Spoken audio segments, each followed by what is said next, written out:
السلام علیکم ورحمۃ اللہ وبرکاتہ۔ امید کرتی ہوں آپ سب لوگ خیریت سے ہوں گے۔ Welcome to my YouTube channel Quran education teach by Wajiha. آج کا لیکچر سٹارٹ کرتے ہیں۔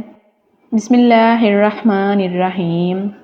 ما نہیں، یود الذین پسند کرتے وہ لوگ جو کفروا کفر کیا، من اہل الکتاب اہل کتاب میں سے، ولا اور نہیں، المشرکین مشرک، ان اس بات کو کہ ینزل نازل ہو، علیکم تم پر، من خیرن کوئی خیر، من ربکم تمہارے رب کی طرف سے، واللہ مگر اللہ، یختص خاص کر لیتا ہے، برحمتہ اپنی رحمت سے، من یشاء جسے چاہتا ہے، واللہ اور اللہ، ذو الفضل مالک ہے فضل، العظیم عظیم کا، مالک ہے فضل عظیم کا۔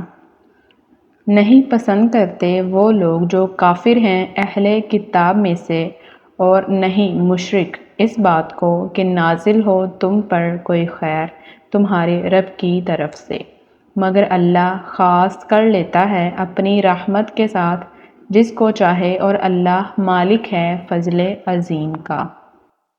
مشرکین عرب جو تھے وہ رسول اللہ صلی اللہ علیہ وآلہ وسلم کو ایک عام آدمی سمجھتے تھے، وہ انہیں کوئی پیغمبر نہیں مانتے تھے، تو اس لیے وہ کسی سردار کی بجائے کسی ایک عام آدمی پر وحی کا نزول ماننے کے لیے تیار نہ تھے۔ اس بارے میں فرمایا گیا ہے، ترجمہ ہے آیت کا، اور اہل کتاب اللہ کی اس رحمت کو اپنی نسل سے باہر نہیں دیکھ سکتے تھے، یعنی کہ وہی ضد۔ فرمایا کہ اللہ اپنی رحمت کے ساتھ جسے چاہے خاص کرے۔ یہاں رحمت سے مراد ہے نبوت، جو صرف اور صرف اللہ تعالیٰ کا انتخاب ہے۔ یہ کسی بھی انسان کی عظمت، اس کی نسل، نہ اس کی محنت، مطلب کسی بھی چیز کی وجہ سے نبوت نہیں ملتی۔ نبوت کے لیے اللہ تعالیٰ خود انسان کو چوز کرتے ہیں، منتخب کرتے ہیں۔ اللہ تعالیٰ نے فرمایا، اللہ یصطفی من الملائکۃ رسلا ومن الناس۔ ترجمہ ہے اس کا، اللہ فرشتوں میں سے پیغام پہنچانے والے چنتا ہے اور لوگوں میں سے بھی، یعنی کہ جس نے بھی اللہ تعالیٰ کا پیغام لوگوں تک پہنچانا ہے، اللہ تعالیٰ اسے خود منتخب کرتا ہے اپنی رحمت کے ساتھ۔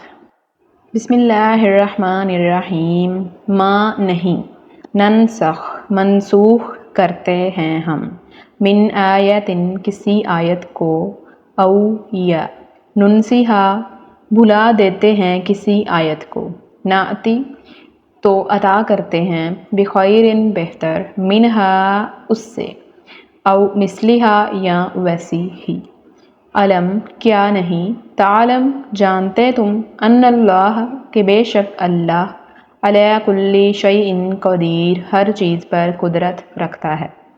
علم کیا نہیں، تعلم جانتے تم، ان اللہ اللہ ہی ہے، یقیناً اللہ ہی ہے، لہو جس کو سزاوار ہے، ملک السماوات بادشاہی آسمانوں کی، والارض اور زمین کی، وما اور نہیں، لکم ہے تمہارا، من دون اللہ اللہ کے سوا، من ولی کوئی سرپرست، ولا اور نہیں، نصیر کوئی مددگار۔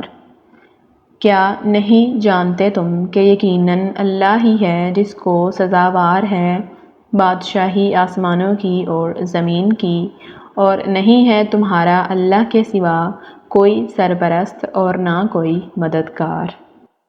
ننسخ کا معنی ہے بعد میں آنے والے حکم کے ساتھ پہلے کسی حکم کو ختم کر دینا۔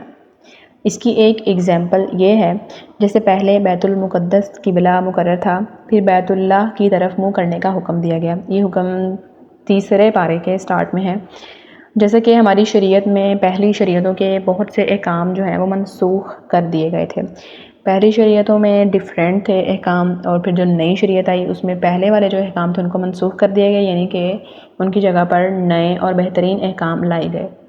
جو یہودی تھے وہ نسخ کے منکر تھے، یعنی کہ منسوخ کرنے کے، کسی بھی حکم کو منسوخ کرنے کے وہ منکر تھے۔ وہ یہ کہتے تھے کہ جب پہلا بھی حکم اللہ تعالیٰ کا ہی ہے اور وہ درست بھی رہا ہے، اللہ تعالیٰ نے خود فرمایا ہے وہی الہی ہے وہ، تو دوسرا حکم اس کو جھٹلایا کیوں گیا، اس کی جگہ پر نیا حکم کیوں بھیجا گیا؟ وہ اس چیز کو نہیں مانتے تھے۔ اسی وجہ سے ہی انہوں نے حضرت عیسیٰ علیہ السلام کو بھی جھٹلایا تھا، کیونکہ حضرت عیسیٰ علیہ السلام نے اللہ تعالیٰ کے حکم سے تورات کے بعض احکام کو منسوخ کیا تھا۔ اللہ تعالیٰ نے اب اس کے بہت سے جوابات دیے ہیں۔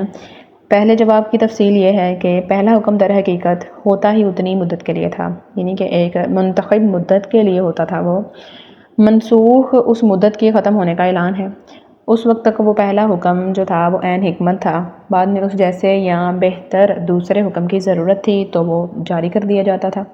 کائنات میں ہر وقت اس کا مشاہدہ ہو رہا ہے۔ فار ایگزامپل موسم دیکھ لیں، سردی کا موسم، پھر بہار۔ اب صرف سردی ہو تو ہم اقتا سے جائیں گے، چڑ سی ہوگی ہمیں۔ تو موسم بدلتے رہتے ہیں الحمدللہ پاکستان میں، سردی پھر بہار پھر گرمی پھر برسات، اس طرح رات دن، ہر چیز میں حکمت ہے اللہ تعالیٰ کی۔ اگر اس کی ایک بہترین اگزامپل دیکھتے ہیں ہم کہ طبیب کا مریض کے لیے ایک نسخہ تجویز کرنا، پھر اکثر ہوتا ہے کہ وہ کہتے ہیں کہ اتنے ٹائم کے بعد آپ دوبارہ آئیں تو آپ کو ہم چیک کریں گے تو پھر آپ کو نئی میڈیسن دے دیں گے۔ تو ایسا ہوتا بھی ہے، دوبارہ آئیں تو وہ دیکھتے ہیں کنڈیشن اور پھر میڈیسن چینج کر دیتے ہیں تھوڑی سی۔ تو اس کا مطلب یہ نہیں ہے کہ جو پہلے والی انہوں نے میڈیسن دی تھی، جو پہلے والا نسخہ تھا ان کا وہ غلط تھا، اس کا مطلب یہ بالکل بھی نہیں ہے، ٹھیک ہے۔ ایک جواب اس اعتراض کا یہ دیا گیا کہ اللہ تعالیٰ اگر اپنا حکم منسوخ نہ کر سکتا تو وہ عاجز ٹھہرا۔ چنانچہ اللہ تعالیٰ نے فرمایا ہے اس آیت میں کہ وہ اللہ تعالیٰ جو ہیں وہ ہر چیز پر قادر ہیں، زمین و آسمانوں کا بادشاہت کس کی ہے؟ اللہ ہی کی ہے، اور وہ بادشاہ ہی کیا جو پہلے حکم کو ختم کر کے نیا نافذ نہ کر سکے۔ اب یہاں پر ایک بہترین تفصیل سٹارٹ ہوتی ہے، وہ یہ ہے، مین پوائنٹس ہیں یہ کہ قرآن کے ساتھ قرآن منسوخ ہو سکتا ہے، قرآن کے ساتھ سنت بھی منسوخ ہو سکتی ہے، سنت کے ساتھ سنت بھی منسوخ ہو سکتی ہے۔ اب ان کی ہم ایگزامپل دیکھتے ہیں آگے۔ قرآن کے ساتھ قرآن منسوخ کیسے ہو سکتا ہے؟ اس کی مثال سورہ نساء کی آیت نمبر 15 میں اللہ تعالیٰ نے زنا کرنے والی عورت کی سزا مقرر فرمائی، کیا تھی؟ کہ اسے گھروں میں بند کر دو یہاں تک کہ اسے موت اٹھا لے جائے یا اللہ اس کے لیے کوئی راستہ بنا دے۔ پھر سورہ نور کے سٹارٹ میں اللہ تعالیٰ نے زانی مرد و زانیہ عورت کو 100 کوڑے مارنے کا حکم دے دیا۔ اب وہ بھی وحی الہی اور وہ بھی وحی الہی، تو یہ قرآن کے ساتھ قرآن منسوخ ہوا۔ تو بہترین اس میں جو بہترین عمل کیا ہے، بہترین جو حکم ہے وہ کیا ہے؟ وہ 100 کوڑے مارنے والا ہے، ٹھیک ہے، یہی ہوتا ہے نا۔ اس کے علاوہ اور بھی بہت سی ایگزامپلس ہیں اس کی۔ اب قرآن کے ساتھ سنت کیسے منسوخ ہوتی ہے، اس کی مثال دیکھتے ہیں۔ شروع میں یہ تھا کہ روزے کی حالت میں مغرب کے بعد سو جانے کے بعد کھانا پینا اور بیوی کے ساتھ مباشرت کرنا منع تھا۔ پھر اللہ تعالیٰ نے سورہ بقرہ ہی میں آیت نازل فرمائی اور اس کا ہم مفہوم دیکھ لیتے ہیں۔ انشاءاللہ ہم نیکسٹ اس کو ضرور اسٹڈی کریں گے اور تفصیل بھی دیکھیں گے اس کی۔ ابھی میں آپ کو اس کا مفہوم بتا دیتی ہوں۔ اور رات کو، لہٰذا تم رات کو اپنی بیویوں کے ساتھ مباشرت کر سکتے ہو، وہ تمہارا لباس ہے اور تم ان کا لباس ہو، اور اس کے علاوہ کھاؤ پیو رات کو، اور جب روزے کا ٹائم سحری کے بعد تم ان سے مباشرت نہیں کر سکتے اور نہ کھانا پینا ہے۔ اللہ تعالیٰ نے حد مقرر کی ہیں۔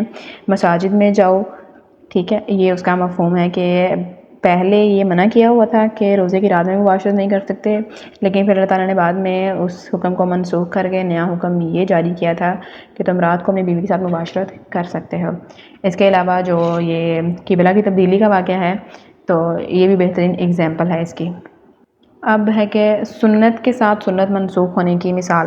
رسول اللہ صلی اللہ علیہ وآلہ وسلم نے فرمایا، ترجمہ ہے اس کا، میں نے تمہیں قبروں کی زیارت سے منع کیا سو ان کی زیارت کرو، اور میں نے تمہیں 3 راتوں سے زیادہ قربانیوں کے گوشت ذخیرہ کرنے سے منع کیا تھا سو انہیں رکھ لو جب تک تمہاری مرضی۔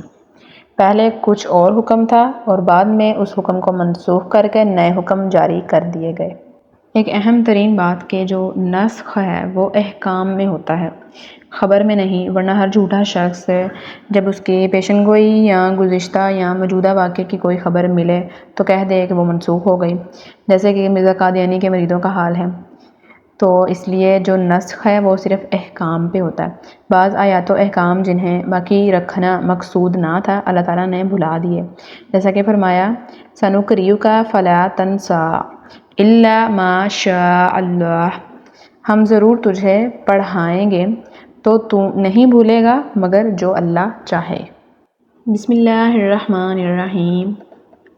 پھر کیا، تریدون چاہتے ہو تم، ان کے تسألوا سوالات اور مطالبات کرو، رسولکم اپنے رسول سے، کما اسی طرح جیسے، سئیلا سوالات اور مطالبات کیے گئے موسیٰ علیہ السلام سے، من قبل اس سے پہلے، ومن یتبدل الکفر جس نے اختیار کیا کفر، بالایمان ایمان کے بدلے، فقد تو یقیناً ضل بھٹک گیا وہ، سواء السبیل سیدھی راہ سے۔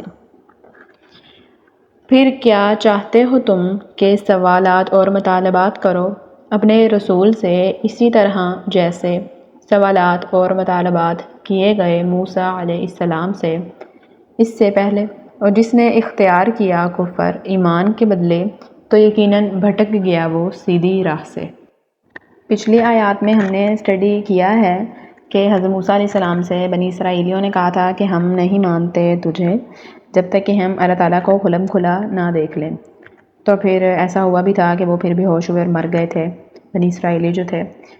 تو اہل کتاب نے رسول اللہ صلی اللہ علیہ وسلم سے بھی ایسی ہی گستاخی کا رویہ اختیار کیا۔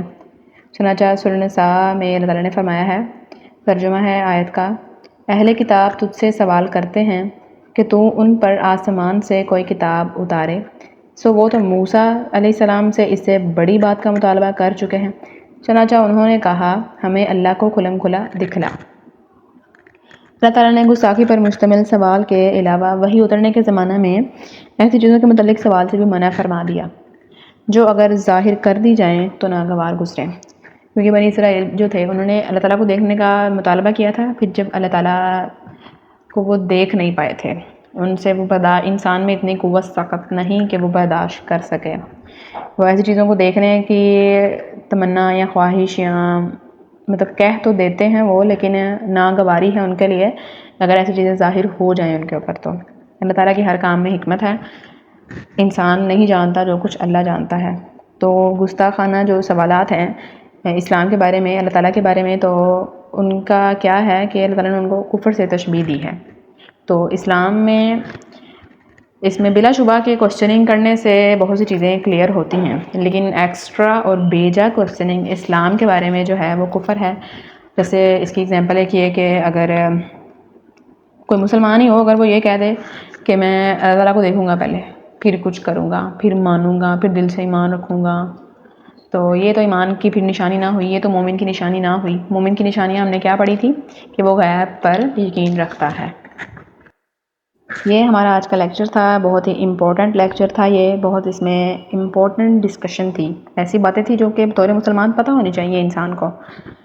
تو اگر اس میں سے کوئی کوشچن ہو تو کمنٹ میں کریے گا، باقی دعاؤں میں یاد رکھیں۔ اللہ ہم سب کو ہدایت دے۔